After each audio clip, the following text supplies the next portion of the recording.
The Biophysical Society is committed to the belief that diversity will be enhanced if we invest in the next generation. This year's Black and Biophysics Symposium is highlighting early career scientists, and we are truly honored to introduce you to Breann Brown, one of those featured this year. Welcome. Thank you for joining us. Thank you for having me. I just want to start off by asking you, how do you think the Society is doing so far in elevating those who are historically underrepresented? I'm really excited about the efforts that the Society is making to give people an opportunity that wouldn't normally have an opportunity to really just showcase excellence, research excellence, and academic excellence in a forum where there's so much appreciation for the work that all of us are doing and for the breakthroughs and the goals that we're trying to accomplish. And so this is a really great forum for that. Have you seen progress over recent years, and how so? I have seen progress, slow progress, but definite progress. And I think now is a time where we can't shrink back from that but we need to continue to move forward and to capitalize on the strides that we've made and continue to push for more because we've seen that diversity brings so much to the table without sacrificing excellence. And so that's really, I think, the goal for now. Yeah, absolutely. And I'd love to transition to your work now. Give me the scope of the research and just what you're most proud of at this stage.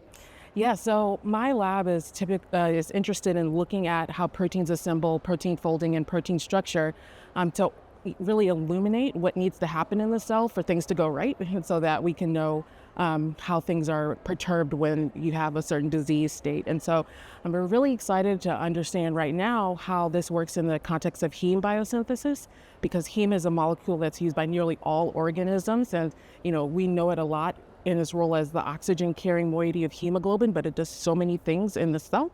And so we're really interested to understand how heme is made and how it's properly produced in order to think about a whole bunch of different types of biology and how we can really interrogate that at the molecular level. Now, will this have an impact, your research, on various blood diseases? And is it a potential for treatments or prevention? So some of the research that we do does look at blood disorders, and it's actually quite interesting because one of the proteins that we look at, there are multiple blood disorders that can arise due to mutations in one single protein. And so really our goal is to understand the fundamental aspects of the biology, because then that can illuminate so much more about not just one blood disorder, but a number of disorders that result due to aberrant heme synthesis. Is there a focus on one specific blood disease, or just all-encompassing?